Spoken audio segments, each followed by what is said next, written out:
ಇಂದಿನ ಸುಂದರ ಈ ಕಾರ್ಯಕ್ರಮದಲ್ಲಿ ಕಾಯಕ ಉತ್ಸವ, ಈ ಕಾಯಕ ಉತ್ಸವದಲ್ಲಿ ಭಾಗಿಯಾಗಿರುವಂತಹ ಮತ್ತು ಕಾಯಕ ಉತ್ಸವವನ್ನ ಮಾಡ್ತಾ ಇರುವಂತಹ ಪೂಜ್ಯ ಹಾಲ್ಕೂಡ್ ಅಪ್ಪ ಅವರಿಗೂ ಅಪ್ಪ ಅವರ ದಿವ್ಯ ಚರಣಕ್ಕೆ ನಮಸ್ಕಾರವನ್ನ ಶರಣಾರ್ಥಿಯನ್ನ ಮಾಡಿ ನಮ್ಮ ನಾಡೋಜ ಡಾಕ್ಟರ್ ಬಸಲಿಂಗಪಟ್ಟ ದೇವರ ಶ್ರೀಚರಣಕ್ಕೆ ಶರಣೆಂದು, ಹುಲಸೂರಪ್ಪ ಅವರ ಶ್ರೀಚರಣಕ್ಕೆ ಶರಣೆಂದು, ನಮ್ಮ ಅಕ್ಕ ಗಂಗಾಂಬಿಕೆ ಅವರು ಇವತ್ತು ಅಧ್ಯಕ್ಷ ಸ್ಥಾನವನ್ನು ವಹಿಸಿದ್ದಾರೆ, ಅವರಿಗೂ ಶರಣೆಂದು, ಸಾಯಗಾಂವ್ ಪೂಜ್ಯರಿಗೂ ಶರಣಾರ್ಥಿಯನ್ನು ಸಲ್ಲಿಸಿ ಈ ವೇದಿಕೆ ಮೇಲೆ ಉಪಸ್ಥಿತರಿರುವಂತಹ ಎಲ್ಲ ಗಣ್ಯರಿಗೂ ವಕೀಲರಿಗೂ ಮತ್ತು ಇಲ್ಲಿ ನೆರೆದಂತಹ ಎಲ್ಲ ಆತ್ಮೀಯ ಶರಣ ತಂದೆ ತಾಯರೇ ನಿಮ್ಮೆಲ್ಲರಿಗೂ ಶರಣು ಶರಣಾರ್ಥಿ. ನಿಜಕ್ಕೂ ಬಹಳ ಸಂತೋಷ ಆನಂದ ಅನಿಸ್ತಾ ಇದೆ. ಇದು ನಮ್ಮನೆಯ ಕಾರ್ಯಕ್ರಮ, ಕಲ್ಯಾಣದ ಕಾರ್ಯಕ್ರಮ, ಇದು ನಮ್ಮನೆಯ ಕಾರ್ಯಕ್ರಮ. ಹೆಸರು ದಶೆ ಏನು ಬೇಕಾಗಲ್ಲ ಅಂತ ತಿಳ್ಕೊಂಡು ಹೇಳಿ ಬರ್ತೀನಿ ಅಂತ ತಿಳ್ಕೊಂಡೇನೆ. ಬೆಳಗ್ಗೆ ಸಣ್ಣದೊಂದು ಕಾರ್ಯಕ್ರಮ ಇತ್ತು, ಅದನ್ನು ಮುಗಿಸ್ಕೊಂಡು ನಾನಿಲ್ಲಿ ಬರ್ಲಿಕ್ಕೆ ಸ್ವಲ್ಪ ತಡವಾಯ್ತು ಅನ್ಸತ್ತೆ. ತುಂಬಾ ಪ್ರೀತಿಯಿಂದ ನಮ್ಮ ಶರಣರು ಹೇಳಿದ್ರು, ಎಷ್ಟು ಮಾತೃ ಹೃದಯ ಅಂತಂದ್ರೆ ನಮಗೆ ಪರಿಚಯನೇ ಇಲ್ಲ. ಪರಿಚಯ ಇಲ್ಲದಂತಹ ಸಂದರ್ಭದಲ್ಲಿ ಈಗೆಲ್ಲ ಪರಿಚಯ ಆಗಿದ್ದಾರೆ ಬಿಡ್ರಿ, ಮೊದಲನೇ ದಿನನೇ ಎಷ್ಟು ಪ್ರೀತಿಯಿಂದ ಎಷ್ಟು ಮಮತೆಯಿಂದ ಮಾತಾಡಿದನ್ನು ನೋಡಿದಾಗ ಒಳ್ಳೆ ಮಾತೃ ಹೃದಯಿಯಾದಂತಹ ಹರ್ಕುಲಪ್ಪ ಅವರು ಕರೆದ ತಕ್ಷಣ, ಗಂಗಾಂಬಿಕೆ ಅಕ್ಕ ಅವರು ಹೇಳಿದ ತಕ್ಷಣ ಹೋಗಿ ಬರೋಣ ಅಂತ ತಿಳ್ಕೊಂಡು ಯೋಚನೆ ಮಾಡಿ ನಾನು ಈ ಒಂದು ಕಾರ್ಯಕ್ರಮದಲ್ಲಿ ಬಂದೆ. ಕಾಯಕ ಉತ್ಸವ ಇದನ್ನು ನೋಡಿದಾಗ ನನಗೇನು ಅನಿಸ್ತದೆ ಅಂದ್ರೆ, ಅದು ಕಲ್ಯಾಣ ಪಟ್ಟಣದಲ್ಲಿ ಇಡೀ ಜಗತ್ತಿನಲ್ಲಿಯೇ ಪ್ರತಿಯೊಬ್ಬರು ಕಾಯಕವನ್ನ ಮಾಡ್ಲೇಬೇಕು. ಕಾಯಕ ದೊಡ್ಡದಲ್ಲ ಚಿಕ್ಕದಲ್ಲ. ನಾವು ಯಾವ ಕಾಯಕವನ್ನ ನಿಷ್ಠೆಯಿಂದ ಮಾಡ್ತೀವೋ ಅದರಲ್ಲೇ ನಾವು ಪ್ರಗತಿಯನ್ನು ಸಾಧಿಸ್ಲಿಕ್ಕೆ ಸಾಧ್ಯ ಉಂಟು. ಯಾರಂದ್ರೆ ಕಸ ಗುಡಿಸುವಂತ ಸತ್ಯಕ್ಕ, ಕಸ ಗುಡಿಸುವಂತ ಸತ್ಯಕ್ಕ. ಕಸ ಅಂದ್ರೆ ಮನೆ ಕಸ ಅಲ್ಲ, ನಿಮ್ಮ ರೂಮಿನ ಕಸ ಅಲ್ಲ. ನಮಗೆ ಮನೆ ಕಸ ರೂಮಿನ ಕಸ ಗುಡ್ಸಕ್ಕ ನಮ್ಮ ಹೆಣ್ಮಕ್ಳಿಗೆ ಬಹಳ ಕಷ್ಟ ರೀ ಈಗೆಲ್ಲ. ಅದಕ್ಕೇನು ಅಂದ್ರೆ ಮಿಷನ್ ತಗೊಂಡ್ ಬಂದ್ಬಿಡ್ತಾರೆ. ಏನೋ ಇಲ್ಲಿ ಕಲ್ಯಾಣದವ್ರು ಬಹಳ ಚಲೋ ಅದಾರ್ರಿ, ಮತ್ತೆ ಇಲ್ಲಿ ಬಂದ್ರೆ ಜಗಳ ಆದ್ರೆ ಏನ್ ಮಾಡ್ಲಿ. ಅದಕ್ಕೆ ನಮ್ಮ ಬೆಂಗಳೂರು ಕಡೆನವರಿಗೆ ಬಹಳ ಕಷ್ಟ.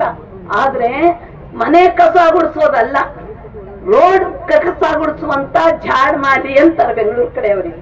ರೋಡ್ ಕಸ ಗುಡಿಸುವಂತ ಝಾಡ್ ಮಾಡಿ ಸತ್ಯಕ್ಕ ಆಕೆ ಒಂದು ನಿಷ್ಠೆ ಶ್ರದ್ಧೆಯನ್ನ ನೋಡಿದಾಗ, ನಮಗ ಆ ವಚನಗಳನ್ನ ಅಭ್ಯಾಸ ಮಾಡಿದಾಗ ನಮಗ ಗೊತ್ತಾಗತ್ತೆ ಕಾಯಕಕ್ಕೆ ಎಷ್ಟು ಮಹತ್ವವನ್ನ ಗುರು ಬಸವಣ್ಣನವರು ಕಲ್ಯಾಣ ಪಟ್ಟಣದಲ್ಲಿ ಕೊಟ್ರು ಅನ್ನೋದನ್ನು ಗೊತ್ತಾಗತ್ತೆ. ರಸ್ತೆಯಲ್ಲಿ ಏನಾದ್ರು ವಸ್ತ್ರ ಬಿದ್ದಿದ್ರೆ ನಾನು ಮುಟ್ಟಿದೇನಾದರೆ, ಕೈ ಮುಂದೆ ಮುಟ್ಟಿದೇನಾದರೆ ಅದು ನಿಮ್ಮಾಣೆ ನಿಮ್ಮ ಪ್ರಮಥರಾಣೆ ಅಂತ ತಿಳ್ಕೊಂಡು ಹೇಳ್ತಾರೆ. ಅಂದ್ರೆ ಕಾಯಕ ಹೇಗಿರ್ಬೇಕು? ಸತ್ಯ ಶುದ್ಧವಾದ ಕಾಯಕ. ಈ ಸತ್ಯ ಶುದ್ಧವಾದ ಕಾಯಕವನ್ನ ಮಾಡಿದಾಗ ಮಾತ್ರ ಅದಕ್ಕೆ ಮಹತ್ವ ಬರಲಿಕ್ಕೆ ಸಾಧ್ಯ ಉಂಟು. ಈ ಕಾಯಕ ಉತ್ಸವವನ್ನ ಅದು ಕಲ್ಯಾಣ ಪಟ್ಟಣದಲ್ಲಿ ಪ್ರಾರಂಭ ಮಾಡಿದ್ದು, ಇಲ್ಲದ್ರೆ ಬೇರೆ ಯಾರ್ಯಾರು ಮಾಡಿಲ್ಲ. ಇದೇ ಫಸ್ಟ್ ಟೈಮ್. ಇದು ಫಸ್ಟ್ ಟೈಮ್ ಇಲ್ಲಿ ಮಾಡಿದ್ದು. ಇದು ಸೂಕ್ತ ಇದೆ ಅನ್ಸುತ್ತೆ. ಕಾಯಕವ ಕಲಿಸಬೇಕೆ ನಾಯಕನು ಗುರು ಬಸವ, ಕಾಯಕವ ಕಲಿಸಬೇಕೆ ನಾಯಕನು ಗುರು ಬಸವ ಅನ್ನುವ ಮಾತನ್ನ ಜನಪದ ಕವಿಗಳು ಹೇಳ್ತಾ ಇದ್ದಾರೆ ಎಂದಾಗ ಇಲ್ಲೇ ಕಾಯಕವನ್ನ ಹುಟ್ಟಿತ್ತು. 10 ಹಲವು ಕಾಯಕದವರು ಬಂದು ಇಲ್ಲಿ ಕಾಯಕವನ್ನ ಮಾಡ್ತಾ ಇದ್ರು. ಕಾಯಕ ಮಾಡ್ತಾನೆ ಧರ್ಮ ಪ್ರಚಾರವನ್ನ ಮಾಡಿದ್ರು. ಅಂದ್ರೆ ಕಾಯಕಕ್ಕೆ ದೈವತ್ವವನ್ನು ಕೊಟ್ಟವರು ಬಸವಾದಿ ಪ್ರಮಥರು. ಕಾಯಕಕ್ಕೆ ದೈವತ್ವವನ್ನು ಕೊಟ್ಟವರು ಬಸವಾದಿ ಪ್ರಮಥರು. ಕಾಯಕಕ್ಕೆ ಪಟ್ಟವನ್ನ ಕಟ್ಟಿದವರು ಗುರು ಬಸವಣ್ಣನವರು ಅಂದಾಗ ಅದಕ್ಕೆ ಒಂದು ಮಾತು ಹೇಳ್ತಾ ಇದ್ದಾರೆ. ವಿದ್ಯೆ ಒಂದೇ ದೇವನರಿಸುವ ಸಾಧನ ಎನ್ನುವ ಈ ಭಾರತ ಭೂಮಿಯಲ್ಲಿ ಉದ್ಯೋಗವು ದೇವನರಿಸುವ ಸಾಧನ ಅಂತ ಹೇಳಿದ್ದು ಬಸವಾದಿ ಪ್ರಮಥರು. ನೀವು ಉದ್ಯೋಗ ಮಾಡ್ಕೊಳ್ತಾನೆ ಪರಮಾತ್ಮನ ಸಾಕ್ಷಾತ್ಕಾರ ಮಾಡ್ಕೊಳ್ಳಿಕ್ಕೆ ಸಾಧ್ಯ ಉಂಟು. ಅಂಬಿಗರ ಚೌಡಯ್ಯನವರು ಅವರು ಹೊಳೆ ದಾಚ್ಕೋತಾನೆ ಪರಮಾತ್ಮನ ಸಾಕ್ಷಾತ್ಕಾರ ಮಾಡಿಕೊಂಡ್ರು, ಅನುಭವ ಗೋಷ್ಠಿಯನ್ನು ಮಾಡಿಕೊಂಡ್ರು.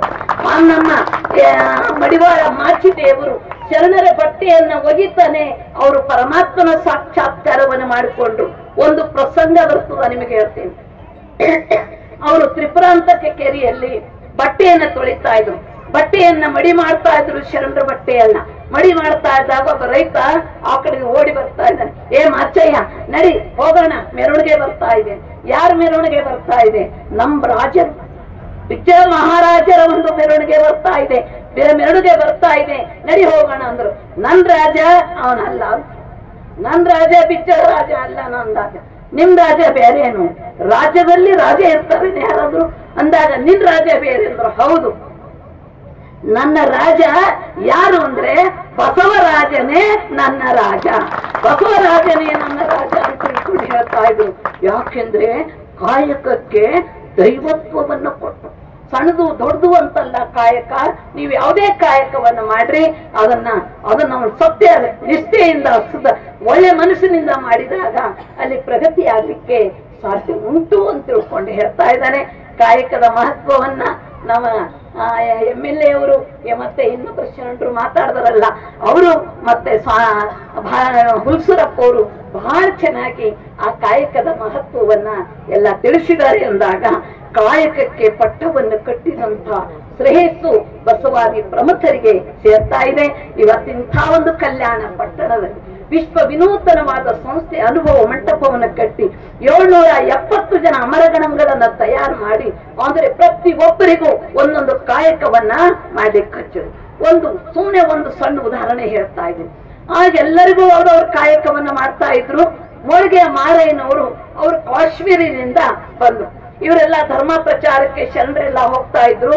ಹೋದಾಗ ಮನೆ ಮನೆ ಮನೆ ಮನೆ ಬರ ಪ್ರಚಾರವನ್ನ ಮಾಡ್ತಾ ಇದ್ದ ಸಂದರ್ಭದಲ್ಲಿ ಆ ಮೋಳಿಗೆ ಮಾರಯ್ಯನವರು ತಾವು ಕಾಶ್ಮೀರದಲ್ಲಿ ರಾಜರಾಗಿದ್ದಾಗ ಪ್ರತಿ ದಿನನೂ ಮೃಷ್ಟಾನ್ನ ಭೋಜನ ಜಂಗಮರಿಗೆ ಪ್ರಸಾದವನ್ನ ಮಾಡಿಸ್ತಾ ಇದ್ರು. ಅವರಿಗೆ ಪ್ರಸಾದವನ್ನ ಮಾಡಿಸೆ ತಾವು ಪ್ರಸಾದ ಮಾಡುವಂತ ಒಂದು ವಿಚಾರ. ಇವರೆಲ್ಲ ಪ್ರಚಾರ ಮಾಡ್ತಾರೆ ಮಾಡ್ತಾರೆ ಮಾಡ್ತಾರೆ ಅಂದ್ರೆ ಅವಾಗ ಅಲ್ಲಿನ ಜಂಗಮರು ಕೇಳಿದ್ರು, ನೀವ್ ಯಾರು ಅಂದ್ರೆ ನಾವು ಜಂಗಮರು. ಮತ್ತೆ ಯಾಕೆ ಹಿಂಗೆಲ್ಲ ಹೊರಟಿರಿ? ನಾವು ಧರ್ಮ ಪ್ರಚಾರ ಮಾಡುವಂತ ಜಂಗಮರು ನಾವು ಅಂದ್ರು. ನಮ್ಮಲ್ಲಿ ಜಂಗಮರು ಒಂದು ಕರ್ಸ್ಬಿಟ್ಟು ನಮಗೆ ಪ್ರಸಾದ ಕೊಡ್ತಾರೆ, ಖರ್ಚಿಗೆ ದುಡ್ಡು ಕೊಡ್ತಾರೆ, ಆದ್ರೆ ಇಲ್ಲಿ ಪ್ರಸಾದ ಮಾಡ್ತೀವಿ, ಹೋಗ್ಬಿಟ್ಟು ನಾವು ನೆರಳಲ್ಲಿ ಮಲಗ್ತಾ ಇದೀವಿ, ನಾವ್ ಇದೇ ಕಾಯಕವನ್ನು ತಿಳ್ಕೊಂಡಿದೀವಿ. ಇಲ್ಲ, ಕಲ್ಯಾಣ ಪಟ್ಟಣ ಕರ್ನಾಟಕದಲ್ಲಿ ಕಲ್ಯಾಣ ಪಟ್ಟಣವಿದೆ. ಪ್ರತಿಯೊಬ್ಬರು ಕಾಯಕ ಮಾಡಬೇಕು ಅಂತ ತಿಳ್ಕೊಂಡು ಹೇಳಿ ಗುರು ಬಸವಣ್ಣನವರು ಹೇಳಿದ್ದಾರೆ ಅಂದಾಗ ಈ ಕಾಯಕವನ್ನ ಮಾಡ್ತಾ ಇದೀನೋ, ನಮಗ್ ಕರ್ಕೊಂಡು ಹೋಗ್ತೀರಾ? ಆಗ್ಲಿ ಅಂತ ತಿಳ್ಕೊಂಡು ಅವ್ರು ಕರ್ಕೊಂಡು ಬಂದಂತ ಸಂದರ್ಭದಲ್ಲ ನೋಡಿದ್ರು. ಆ ನಂತರ ರಾಜನಿಗೆ ಬಹಳ ಆಶ್ಚರ್ಯ ಆಗ್ಬಿಡ್ತು. ಏನಂದ್ರೆ ಮರ್ದಿನ ಯಾರು ಪ್ರಸಾದಕ್ಕೆ ಬರ್ತಾ ಇಲ್ಲ. ಯಾಕೆ ಎಲ್ಲಿ ಹೋದ್ರು ಪ್ರಸಾದಕ್ಕೆ ಯಾಕೆ ಬರ್ತಾ ಇಲ್ಲ ಅಂದ್ರೆ, ಇಲ್ಲ ಅವರೆಲ್ಲ ಕಲ್ಯಾಣಕ್ಕೆ ಹೋಗ್ಬಿಟ್ಟಿದ್ದಾರೆ ಎಂದು. ನನಗಿಂತ ವಿಶೇಷವಾಗಿ ನೀಡ್ತಾರೇನು? ಮೃಷ್ಟಾನ್ನ ಭೋಜನವನ್ನ ನಾನು ಪ್ರತಿನಿತ್ಯ ಅವ್ರಿಗೆ ಊಟ ಕೊಟ್ಟು ಆ ನಂತರ ಅವ್ರಿಗೆ ಖರ್ಚಿಗೆ ದುಡ್ಡು ಕೊಡ್ತಿದ್ದೆ. ಏನಿದು ವಿಶೇಷ ಇದೆ ಅಂತ ಅವಾಗ ಗುಪ್ತಚಾರವನ್ನ ಕಳಿಸ್ಕೊಟ್ರು. ಅವ್ರು ನೋಡಿದ್ರು, ಅದನ್ನ ನೋಡಿ ಕಲ್ಯಾಣ ಪಟ್ಟವನ್ನು ಅವರಿಗೂ ಖುಷಿ ಆಯ್ತು. ಅವರು ಬರ್ಲಿಲ್ಲ. ಕೊನೆಗೆ ಕಾಶ್ಮೀರದ ಮಹಾರಾಜ ಏನ್ ಮಾಡ್ತಾರೆ, ಮಾರುವೇಷದಿಂದ ಅವ್ರು ಬರ್ತಾರೆ. ಮಾರುವೇಷದಿಂದ ಬಂದು ನೋಡ್ತಾರೆ ಅನುಭವ ಮಂಟಪ, ಕಾಯಕದ ಒಂದು ಮಹತ್ವ, ಗುರು ಬಸವಣ್ಣನವರ ಕಾರ್ಯಕಲಾಪ, ಇದನ್ನೆಲ್ಲ ನೋಡಿ ಬಹಳ ಆಶ್ಚರ್ಯ. ನಾನು ಬರೀ ಸೋಮಾರಿಗಳ ತಂಡವನ್ನ ನಿರ್ಮಾಣ ಮಾಡ್ತಾ ಇದ್ದೀನಿ, ಆದ್ರೆ ಇಲ್ಲಿ ಏನಂದ್ರೆ ಕಾಯಕ ಜೀವಿಗಳ ನಿರ್ಮಾಣವನ್ನ ಮಾಡ್ತಾ ಇದ್ದಾರೆ ಅಂತ ತಿಳ್ಕೊಂಡು ಹೇಳಿ ಬಹಳ ಖುಷಿಯಾಗಿ ಮತ್ತೆ ತಮ್ಮ ದೇಶಕ್ಕೆ ಹೋಗ್ತಾರೆ. ತಾವು ಅಲ್ಲಿಗೆ ಹೋದ್ಮೇಲೆ, ಕಾಶ್ಮೀರಕ್ಕೆ ಹೋದ ಮೇಲೆ ಅವ್ರ ಹೆಂಡತಿ ಗಂಗಾದೇವಿ ಅಂತ ಅವ್ರ ಹೆಸರು. ಗಂಗಾದೇವಿಗೆ ಹೇಳ್ತಾರಪ್ಪ ರಾಣಿಗೆ, ಅವಾಗ ನೋಡು ನಿನ್ ಮಗ ಲಿಂಗರತಿಗೆ ಪಟ್ಟವನ್ನು ಕಟ್ತಾ ಇದ್ದೀನಿ, ಕಟ್ಬಿಟ್ಟು ನೀನ್ ರಾಜಮಾತೆಯಾಗಿ ಅವನಿಗೆ ಮಾರ್ಗದರ್ಶನ ಮಾಡು, ನಾನು ಕಲ್ಯಾಣಕ್ಕೆ ಹೋಗ್ತಾ ಇದ್ದೀನಿ ಅಂತ.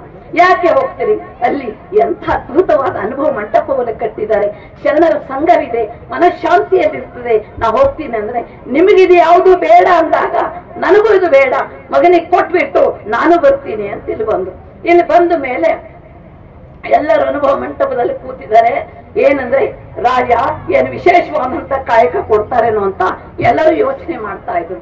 ಬಸವಣ್ಣನವರು ಇಲ್ಲಿ ಇರ್ಬೇಕಾದ್ರೆ ಪ್ರತಿಯೊಬ್ಬರು ಕಾಯಕವನ್ನ ಮಾಡ್ಲೇಬೇಕು. ಕಾಯಕ ಮಾಡದೇ ಇದ್ರೆ ನಾವು ಪ್ರಸಾದ ಮಾಡ್ಲಿಕ್ಕೆ ಸಾಧ್ಯವಿಲ್ಲ. ಕಾಯಕ ಮಾಡ್ಬೇಕು ಅಂದ್ರೆ ಬಸವಣ್ಣವರೇ ನನಗೆ ಯಾವ್ದಾದ್ರು ಒಂದು ಕಾಯಕವನ್ನು ಕೊಡ್ರಿ ಅಂತ. ಯಾವ್ದು ಕಾಯಕ ಕೊಡೋದು? ಎಲ್ಲರಿಗೂ ಒಂದೊಂದು ಕಾಯಕನ ಕೊಟ್ಟಿದ್ದಾರೆ. ಯಾವ್ದು ಕೊಡೋದು? ಮೋಳಿಗೆ ಮಾರಯ್ಯನ ಕಾಯಕ ಕೊಡ್ತೀನಿ, ಆಗ್ಲೇ ನಾನು ಮಾಡ್ತೀನಿ ಅದನ್ನೇ ಅಂತ ತಿಳ್ಕೊಂಡು ಒಪ್ಕೊಂಡ ನಂತರ ಅವ್ರಿಗೆ ಮೋಳಿಗೆ ಮಾರಯ್ಯ ಅಂತ ಅವ್ರಿಗೆ ಹೆಸರಿಟ್ರು, ಮಹಾದೇವಮ್ಮ ಅಂತ ಅವ್ರಿಗೆ ಹೆಸರಿಟ್ಟು ಇಬ್ರು ದಂಪತಿಗಳು ಕಾಯಕವನ್ನ ಮಾಡ್ತಾ ಇದ್ರು. ಒಂದು ದಿವಸ ದೂರ ಹೋಗಿ ಕಟ್ಟಿಗೆಯನ್ನ ಕೊಡ್ಕೊಂಡು ಬಂದು ಅವನು ತಂದು ಶರಣರ ಮನೆಗೆ ಮಾರಾಟ ಮಾಡಿ ಅವರ ದುಡ್ಡಿನಿಂದ ದಾಸೋಹ ಮಾಡೋದು ಅವ್ರ ಉಪಜೀವನವನ್ನ ಈಗ ಮಾಡ್ತಾ ಇದ್ರು. ಒಂದು ದಿನ ಏನಾಯ್ತು, ಅವ್ರು ಮಧ್ಯಾಹ್ನ ಪ್ರಸಾದಕ್ಕೆ ಬಂದಿಲ್ಲ, ಆದ್ರೆ ಬಹಳ ದೂರ ಇತ್ತಲ್ಲ, ಹೋಗಿ ಪ್ರಸಾದ ತಗೊಂಡು ಹೋಗೋಣ ಅಂತ ಏನಂದ್ರೆ ಮಹಾದೇವಮ್ಮವರು ಪ್ರಸಾದ ತಗೊಂಡು ಹೋಗಿದ.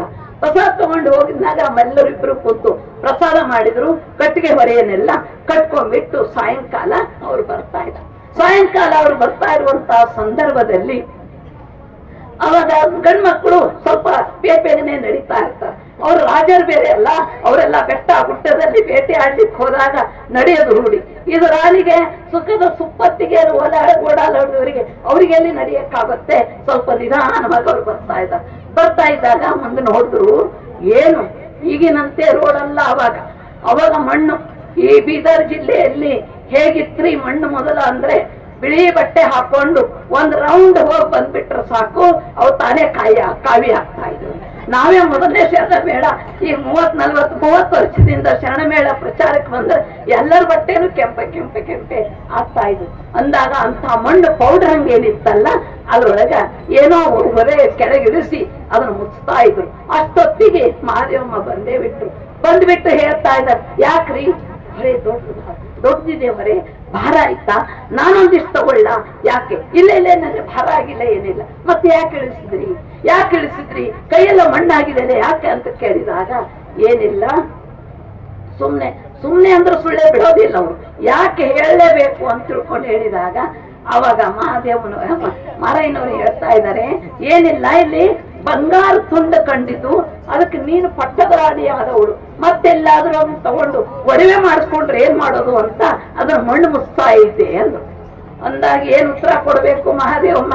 ಅಯ್ಯೋ ನನ್ನ ಗಂಡ ಇಷ್ಟ ಜ್ಞಾನ ಅಂತ ಇವತ್ತು ಗೊತ್ತಾಯ್ತು, ನನ್ನ ಗಂಡ ಇಷ್ಟ ಜ್ಞಾನ ಅಂತ ಇವತ್ತು ಗೊತ್ತಾಯ್ತು. ನೀವು ಮೊದಲು ಬಂದೀರಿ, ಆ ಬಂಗಾರ ತುಂಡ ನೋಡಿ ಏನ್ ಮಾಡಿದ್ರಿ, ಅದು ಮಣ್ಣು ಮುಚ್ತಾ ಇದ್ರಿ.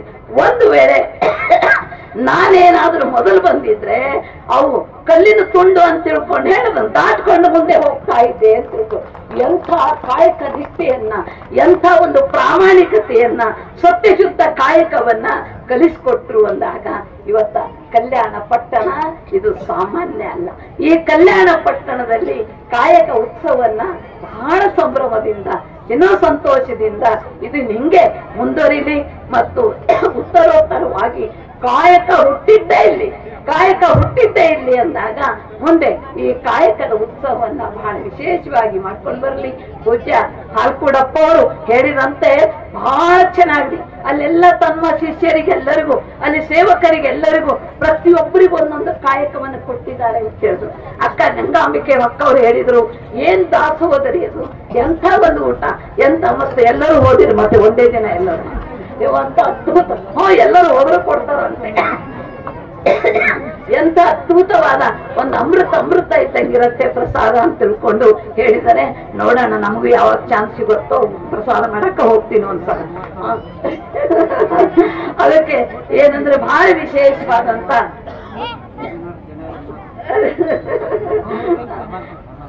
ಆಮೇಲೆ ನೋಡ ಅದಕ್ಕೆ ಒಂದು ಕಾಯಕ ಎಲ್ಲರಿಗೂ ಒಂದೊಂದು ಕಾಯಕ ಕೊಡುದು ಇದು ಸಾಮಾನ್ಯ ಅಲ್ಲ. ಅದಕ್ಕೆ ಕಾಯಕ ಮತ್ತು ದಾಸೋಹ, ಕಾಯಕದಿಂದ ಹಣವನ್ನ ಗಳಿಸು, ದಾಸೋಹದಿಂದ ಹಣವನ್ನ ವಿತರಣೆ ಮಾಡು, ಬಳಸು ಅಂತ ತಿಳ್ಕೊಂಡು ಹೇಳಿ 12ನೇ ಶತಮಾನದಲ್ಲಿ ಏನ್ ಹೇಳಿದ್ರು ಆ ಕಾರ್ಯವನ್ನ ಹಾಲ್ಕೂಡಪ್ಪ ಅವರು ಸತ್ಯ ಶುದ್ಧವಾಗಿ ಅವರು ಆ ಕಾರ್ಯವನ್ನ ಮಾಡ್ತಾ ಇದ್ದಾರೆ. ಎಲ್ಲರನ್ನ ಪ್ರೀತಿ ಮಮತೆಯಿಂದ ಎಲ್ಲ ಕಾಡುವಂತ ಸದ್ಬುದ್ಧಿ ಸಹೋಂತರ ಸದ್ಗುಣ ಅವರಿಗಿದೆ ಎಂದಾಗ ನಮಗೂ ಕೂಡ ಬಹಳ ಖುಷಿ ಆಗ್ಬಿಡ್ತು. ಆಯ್ತು ನಾನು ಬರ್ತೀನಿ ಅಂತ ತಿಳ್ಕೊಂಡು ಹೇಳಿ ನಾನು ಸ್ವಲ್ಪ ತಡವಾಯ್ತು, ಅದು ಬೇರೆ ಒಂದು ಕಾರ್ಯಕ್ರಮಕ್ಕೆ ಹೋಗಿದ್ದೆ. ಇಂದಾಗ ನನಗೆ ಇವತ್ತೆಷ್ಟು ಖುಷಿ, ಎಷ್ಟು ಸಂತೋಷ ಅನಿಸ್ತಾ ಇದೆ. ಕಾಯಕದ ಒಂದು ಸಂಭ್ರಮದಲ್ಲಿ ನಾವೆಲ್ಲರೂ ಭಾಗಿಯಾದೀವಿ ಅಂದ್ರೆ ಇವತ್ತಿನಿಂದ ಹೇಳಿದಂತೆ ನಮ್ಮ ಹುಲ್ಸೂರಪ್ಪರು ಹೇಳಿದಂತೆ ನಾವು ಪ್ರತಿಯೊಬ್ಬರು ಒಂದಲ್ಲ ಒಂದು ಕಾಯಕವನ್ನ ನಾವು ಮಾಡಲೇಬೇಕಾದಂತ ನಮ್ಮೆಲ್ಲರ ಆದ್ಯ ಕರ್ತವ್ಯ. ನಾವು ಕಾಯಕ ಮಾಡಲೇಬೇಕು ಅಂತ ತಿಳ್ಕೊಂಡು ಪ್ರತಿಜ್ಞೆಯನ್ನು ಮಾಡಿ ಕಾಯಕದ ಒಂದು ಮಹತ್ವವನ್ನು ತಿಳಿಸಕ್ಕಾಗಿ ಎಲ್ಲರಿಗೂ ಶರಣಾರ್ಥಿಯನ್ನು ಹೇಳಿ ನಾನು ಕೂಡ ಶರಣಾರ್ಥಿಯನ್ನು ಹೇಳಿ ಎಲ್ಲರ ಮಾತನ್ನ ಮಾತಾಜಿ ಅವರಿಗೆ ಎಷ್ಟೋ ಖುಷಿಯಾಗಿದೆ ಅಂದ್ರೆ ಹಾಲು ಜೇನು ಬೆರ್ತಂಗಾಯ್ತು. ಪತ್ರಿಕೆದಾಗ ಹೆಸರು ಹಾಕಿದ್ರು ಸಹಿತ ಕೆಲವರು ಬರಲ್ಲ. ಆದ್ರ ಅಪ್ಪೋರ್ ಕರ್ದಾರ ಅಂದ್ರ ಈ ವೇದಿಕೆಗೆ ತಾವು ಮೊಟ್ಟ ಮೊದಲಿಗೆ ಬಂದಿದ್ದ ವಾಹಿನಿಯನ್ನು ನಿರಂತರವಾಗಿ ವೀಕ್ಷಿಸಲು ಯೂಟ್ಯೂಬ್ನಲ್ಲಿ ಶ್ರೀ ಹಾರಕೂಡ SRIHARKOOD ಎಂದು ಟೈಪ್ ಮಾಡಿ. ನಮ್ಮ ಈ ಚಾನೆಲ್ಗೆ ಸಬ್ಸ್ಕ್ರೈಬ್ ಮಾಡಿ, ಬೆಲ್ ಅನ್ನು ಒತ್ತಿರಿ.